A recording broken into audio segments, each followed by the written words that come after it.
Hello, everybody, and welcome back to another story time for our Star Wars Tabletop RPG. It's been a while since I've done one of these, and I'm going to do this one a little different than the others.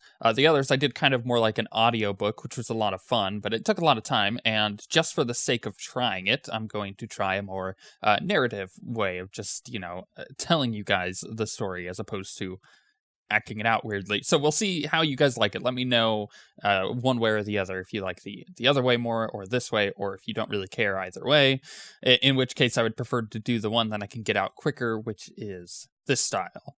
But because it has been a while, we've actually had plenty of sessions that we've played, and the story is going far beyond what I will be able to tell you today. But at least I'll be able to start kind of catching you guys up on what has happened in our game and what that all means for the players and everything. So we previously left off with the party kind of going to this crazy fancy ball put on by a Hutt, and then what ended up happening at the end of that was they found out that slaves were being kept in the basement. They overheard some stuff from some of the guests that had arrived. A lot of information was really pertinent to their investigation on the deaths happening on Ord Mantell, or the murders. And then at the very end, a crazy event ended up happening where the Rancor was brought out, the floor split open, and there was going to be a death match with these slaves that were kept in the basement. And right before the players can intervene, a character known as Caitlyn, which they have interacted with plenty of time before and have become friends with, she jumped into the ring, ran up the arm of the Rancor, and just took it out as if it was the easiest thing in the world, which blew the minds of the players. And that was the intended goal there, and we'll talk about that. But that's what previously happened, so what has happened now? So, the players went back to their manor that was given to them by the city of Ord Mantell on Ord Mantell as a gesture of good faith. What they wanted to do here was generally say, hey, we understand that you guys are in the Great Hunt and are representing the planet to some extent, so the city gave them this place to be comfortable in for the time being. Now, what ended up happening as they go there, they have a lot of questions, but they're like, look, we should sleep and just go back in the morning to Vex's office, Vex being their huntsmaster, who they've went to the ball with last night and they've interacted with a ton of times. She is a main character in this story. So they do. They go to sleep. They wake up in the morning. They decide to go get a ton of calf. Now, calf is like the coffee equivalent in Star Wars. They go out. They get enough for the people, so they take it to the huntsmaster's office to see Vex, and they have enough to give some to Vex and Caitlyn. But as they walk in, they see Caitlyn sitting on the couch in the lobby with Vex sitting there trying her best to comfort her. Now, Vex isn't necessarily a character known for comforting. She is a bounty hunter at heart. She's a Mandalorian, but she's more, her character is more like a tomboy kind of character. She's not going to sit there and try to be all girly with Caitlyn. They're good friends, but this isn't her realm. She's all about hunting people down. She is a bounty hunter. She's about going out and shooting more so than talking. And what ends up happening is she just sees the players come in and instantly understands, okay, I can finally leave. She gets up and walks out, giving Caitlyn a look like it's gonna be okay. She just says I'm gonna go upstairs.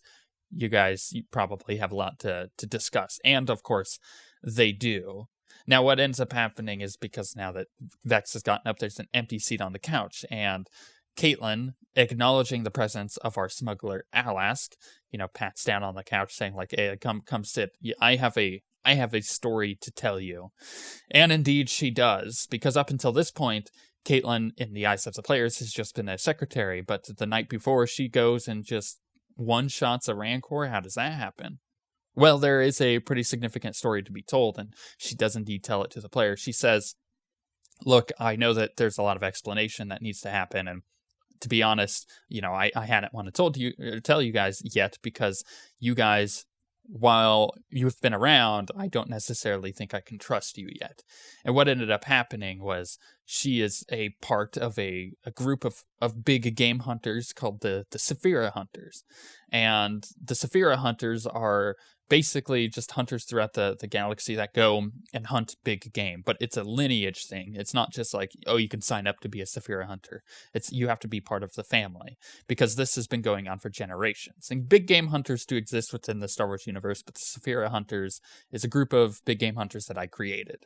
And when she tells them this, and tells them all about the Saphira hunters, she removes something on her jacket and reveals the Saphira hunter's badge, which is basically this cool like blue dragon thing. And it's cool, but generally speaking, this isn't something that the players would have known about. This is something that she is telling them, like, this is who I am, this is what I do. I just happen to be a friend of Vex, and I'm her secretary at the moment, because that's what friends do. I'm helping her out while she does this great hunt thing with you guys. But at my heart, at my core, I am a Saphira hunter. I'm a big game hunter. And the reason I came to Ord Mantell to begin with is because my sister, who is also a hunter, took a group of our people to Dathomir and hunted down a Terentatek, which is like this cool mutated rancor. And they were doing it for a client. But unfortunately, they never got the chance to find one of these creatures on Dathomir. Instead, they immediately got ambushed within a day in their journey, and her sister was taken, her sister Lily. So Caitlyn is telling the story to the players, and the players are starting to put the pieces together, like, oh, I see. So your sister was taken, and then, and of course, she continues the story of, being sold into slavery, and this is where I tracked her to. I tracked her to Ord Mantell and to Demetrius. Demetrius being the Hutt that put on the gala the night before, who was keeping slaves in the basement for his entertainment. So she assumes that because she tracked Lily here, that this would mean that Lily was sold to Demetrius and was being forced to fight in these Rancor battles, which she probably would have had no problem taking out. But of course, they did not find Lily the night before. There was no signs of her at the eclipse. So where did she go? Well, Vex and Caitlyn at this point have assumed that, well, she's probably dead.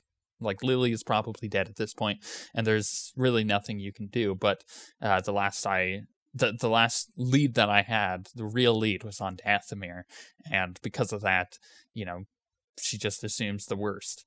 But the Saphira hunters in general, the rest of them, when they went to Dathomir, they were never found.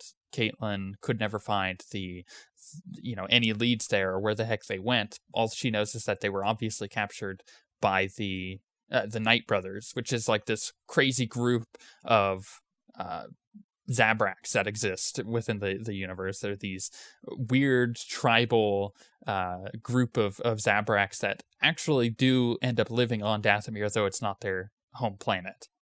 So while Caitlyn continues her story of like, hey, this is how I got here, and this is why I've been doing this stuff, and why I actually haven't told you guys much about me, is because I like to keep this kind of thing secret.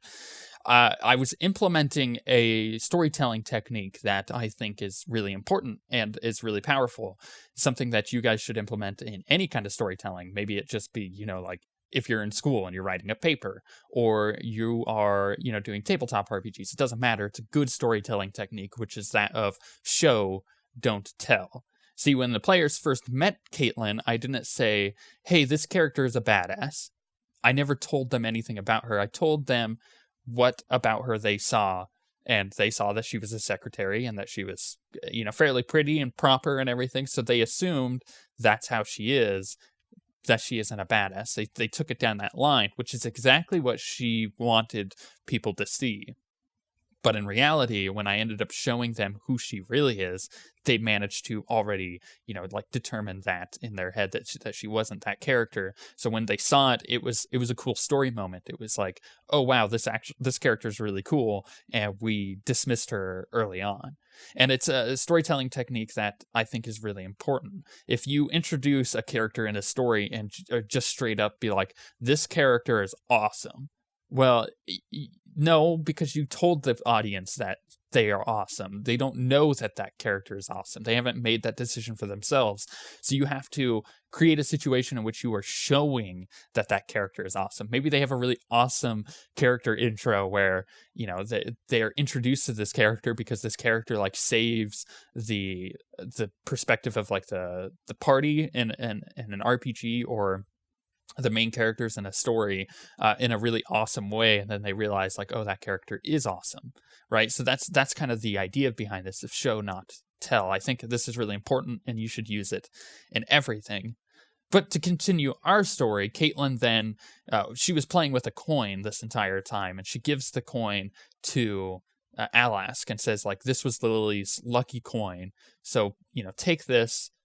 Maybe it will give you some luck. And, you know, at the end of the day, I think I've moved on. I'm ready to move on from all this. So Alask takes the coin, which is a unique item that I gave him.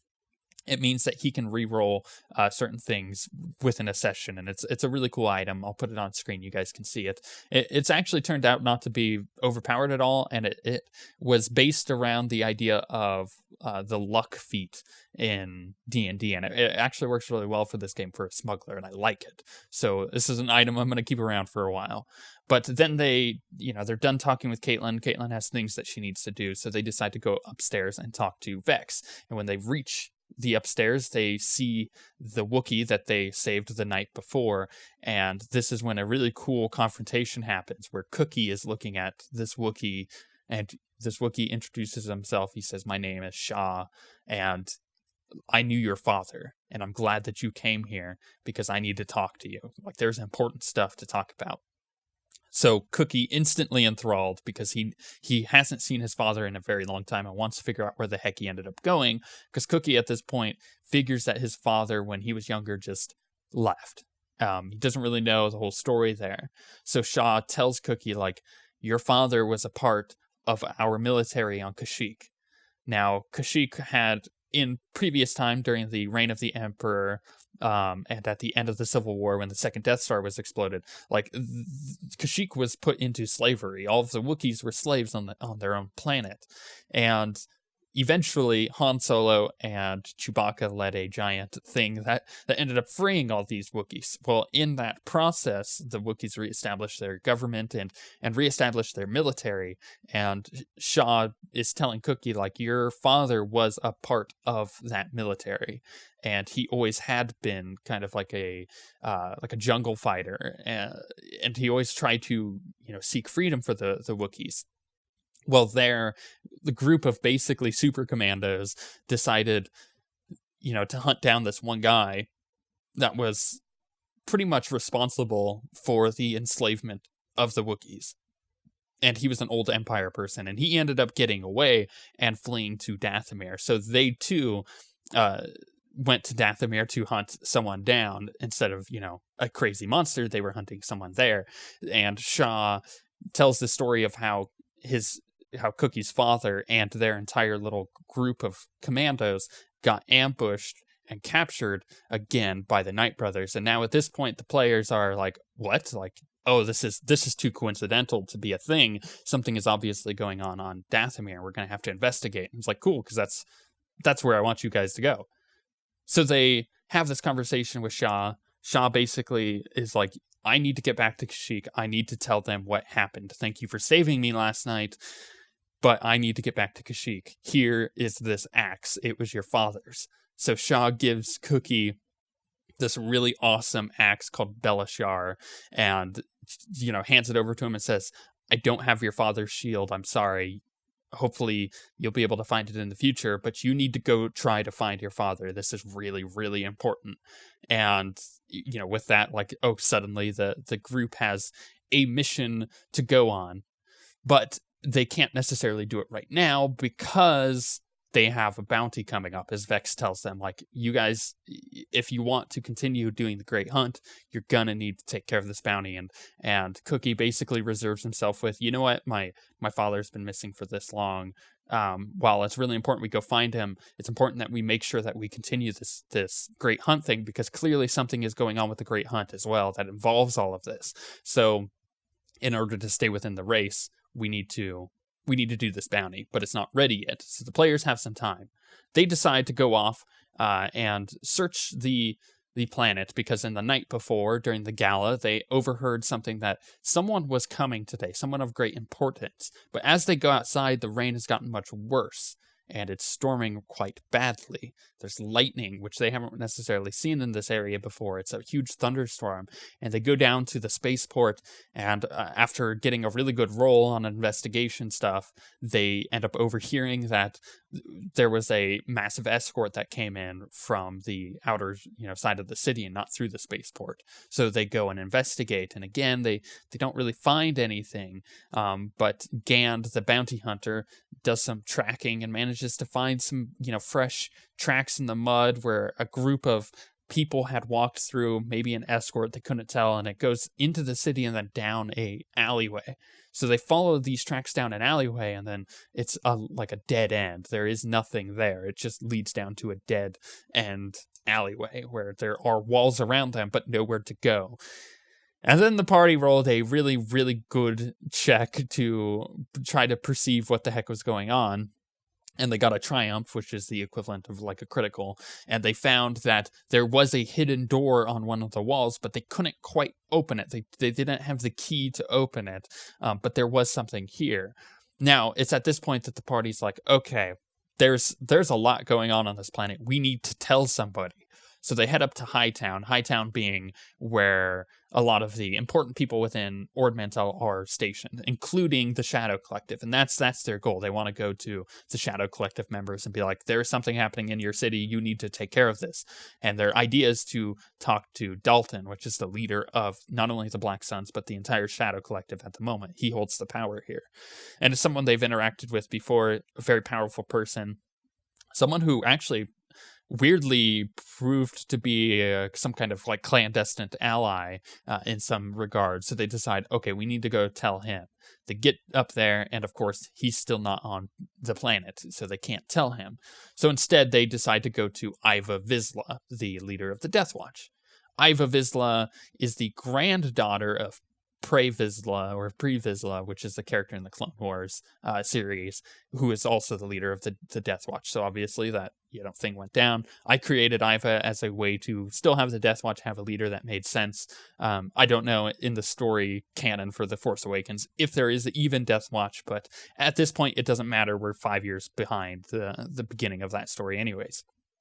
So whatever ends up happening to these characters, maybe they end up dying, and that's why they don't exist in The Force Awakens. Either way, they go to tell Iva, and Iva doesn't see this as a warning. She sees it as a power grab, because the players are able to find something while they're looking for that door that suggests that the Knight brothers are involved in all of this and all the stuff on Dathomir. So they just unload all this knowledge on Iva, but Iva she's not a neutral party. She wants control over the Shadow Collective because it is a really powerful thing, as much as anyone else in the Shadow Collective. So while the players think like, oh, she's going to see us as allies, we're telling her all this information. Instead, she doesn't trust the players, but she wants to investigate because she wants power. She wants all the power here. So she decides like, okay, while I don't trust you guys, I'm going to investigate this, but I need you guys to leave. Like clearly aggressive towards the players because she's not an ally here.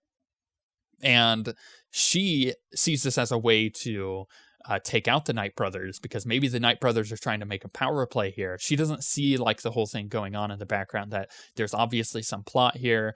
Something is going on in the city. She trusts the players that there is a hidden door and she'll investigate it, but she doesn't trust the players to have the intentions that she does, which is to take over the entire Shadow Collective. So what ends up happening is the players kind of leave in a huff, like, oh man, she didn't listen to us, what the heck? And they decide to go over to Vakran's office, the leader of the Knight brothers, and he's not there. So they break in, and they find a connection between stuff that they saw at the hidden door, stuff they found on the ground, to his office, and they're like, okay, they are definitely related, but they don't get anything else out of it. So they end up leaving the office with really no more leads to chase down here. It's frustrated that Iva isn't isn't helping them the way that they would like, but, it makes sense that she wouldn't. And at the end of the day, they are sitting there left with one option, which is to go back to Vex, pick up their bounty, and do that before they can find out anything else that is happening on the planet. They do have to track down this bounty because that is a timed thing. So with that, like, the whole story over, and that was a couple weeks of play, wraps up, and they manage to pick up their bounty, and they'll head off to Coruscant, where that is, and find out who the heck this guy is. And also, because all their bounties have been ending up dead when they bring them back, they have like this plan to track this guy and make sure that he doesn't end up dead. But we'll talk about that in the next story time. Let me know what you guys think of this. I managed to get maybe, I don't know, 2 more additional stories in on this, as opposed to writing it out and like acting it out the way I did the first 2 story times. Let me know if you followed it. If you have any questions, obviously I would love to answer them, because we're like a month ahead on story compared to where we're at right now when I'm telling you guys. So it's really cool. I can't wait to see where the players end up going, because they do end up going to Dathomir, spoilers alert, and we'll talk about that when we come back in another episode. But yeah, with all that, let me know what you guys think, if you hated it, if you liked it. Either way, with all of that being said, we shall see you guys next time.